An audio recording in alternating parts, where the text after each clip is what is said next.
अस्सलाम वालेकुम फ्रेंड्स, मैं वही दबास ਤੁਹਾਡੇ ਲੈ ਕੇ ਅੱਜ ਦੀ ਨਈ ਵੀਡੀਓ। ਉਮੀਦ ਦੋਸਤੋ ਤੁਸੀਂ ਸਾਰੇ ਠੀਕ ਹੋਵੋਗੇ। ਤੇ ਦੋਸਤੋ ਇਹ ਜਿਹੜਾ ਨਾ ਮੁੰਜੀ ਸਾਡੀ ਜਿਹੜੀ ਨਾ 09 ਜਿਹੜੀ ਅਸੀਂ ਲਾਈ ਸੀ ਨਾ, ਉਹ ਗਈ ਹੈ ਨਿਸਰ ਤੇ ਕੁਛ ਜਿਹੜੀ ਨਾ ਲਟਕਣ ਲੱਗ ਪਈ ਹੈ। ਜਿਹੜੀ ਪਹਿਲਾਂ ਲੱਗੀ ਆ ਬਾਅਦ ਚ ਲਾ ਵਾਲਾ ਥਾਂ ਲਾਇਆ ਸੀ। ਤੇ ਇਹ ਵੇਖੋ ਦੋਸਤੋ, ਇਹ ਮੁੰਜੀ ਜੇ 09 ਤੇ ਇਹਦਾ ਫਲ ਵੇਖ ਲਓ ਉੱਤੇ ਲੱਭਦਾ ਪਿਆ।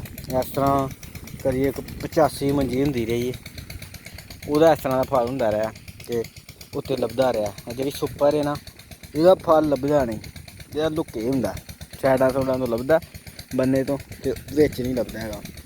ਤੇ ਇੱਥੇ ਅਸੀਂ ਲਾਈ ਦੀ 4 ਕਿੱਲੇ ਤੋਂ ਥੋੜ੍ਹੀ ਕਨਾਲ ਘੱਟ ਹੈ ਮੰਜੀ ਸਾਡੀ, ਜਿਹੜੀ ਕਿ ਸਾਰੀ 09 ਹੀ ਲਾਈ ਦੀ ਹੈ। ਇਹ ਸਭ ਤੋਂ ਪਹਿਲਾਂ ਲਾਇਆ ਸੀ ਕਿੱਲਾ, ਕਿ ਇਹ ਜਿਹੜਾ ਨਾ ਅਸੀਂ ਆਪੇ ਲਾਇਆ ਸੀ ਤੇ ਬਾਕੀ ਅਸੀਂ ਜਿਹੜਾ ਨਾ ਮੁੱਲ ਲਵਾਈ। ਤੇ ਇਹ ਜੀ ਦੋਸਤੋ ਮੁੰਜੀ, ਇਹ ਹੁਣ ਤੁਹਾਨੂੰ ਵਿੱਚੋਂ ਵੀ ਦਿਖਾਉਂਦੇ ਹਾਂ ਕਿ ਕਿਸ ਤਰ੍ਹਾਂ ਦੀ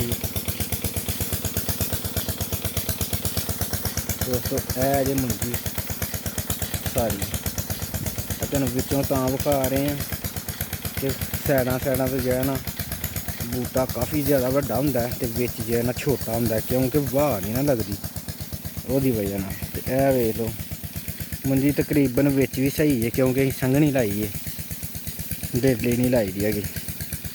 ਤੇ ਇਹ ਹੁਣ ਜਿਹੜਾ ਲਟਕਣ ਡਈ ਹੈ, ਇਹ ਵੇਖ, ਇਹ ਮੰਜੇ ਤੇ ਨਜ਼ਰ ਆਉਂਦੀ ਹੈ ਜੀ।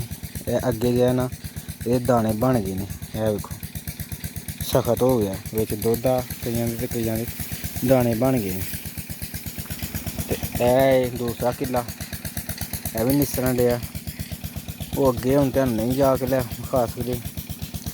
ਇਸ ਤੋਂ ਸਾਹਮਣੇ ਇੱਕ ਕਿੱਲਾ, ਉਸ ਤੋਂ ਬਾਅਦ ਉਧਰ 6 ਕਨਾਲਾਂ ਤੇ ਕੋਈ 14 ਮਰਲੇ ਮੇਰੇ ਹਿਸਾਬ ਨਾਲ, 14 ਮਰਲੇ 6 ਕਨਾਲਾਂ 14 ਮਰਲੇ ਥਾਂ ਹੈ। ਉਹ 4.5 ਤੋਂ 4 ਤੇ ਇਹ ਹੁਣ ਨਿਸਰੇਗੀ। ਐਤਕੀ ਅਸੀਂ ਪਾਣੀ ਹੁਣ ਇਹਨੂੰ ਲਾ ਰਿਹਾ, ਉਸ ਤੋਂ ਬਾਅਦ ਕੋਈ ਪਾਣੀ ਨਹੀਂ ਲਾਉਣਾ ਹੈਗਾ। ਤੇ ਫਿਰ ਵਧਾਵਾਂਗੇ ਇਹਦਾ ਰੇਟ, ਦੇਖਾਂਗੇ ਇਹਦੀ ਐਵਰੇਜ ਕੀ ਹੈ, ਕਿ ਕਿੱਲਾ ਵਾਈਜ਼ ਇਹਦੀ ਐਵਰੇਜ ਕਿੰਨੀ ਨਿਕਲਦੀ ਹੈ। ਤੇ ਮਿਲਦੇ ਹਾਂ ਫਿਰ ਦੋਸਤੋ ਨੈਕਸਟ ਵੀਡੀਓ ਦੇ ਵਿੱਚ। ਉਦੋਂ ਤੱਕ ਦੋਸਤੋ ਤੁਸੀਂ ਖਿਆਲ ਰੱਖਣਾ। ਤੇ ਥੈਂਕ ਫਾਰ ਵਾਚਿੰਗ ਦੋਸਤੋ, ਅੱਲਾ ਹਾਫਿਜ਼। ਫਿਰ ਤੁਹਾਨੂੰ ਇਹ ਵੀ ਦੱਸਾਂਗੇ ਕਿ ਕਿੱਲੇ 'ਤੇ ਖਰਚਾ ਕਿੰਨਾ ਆਇਆ।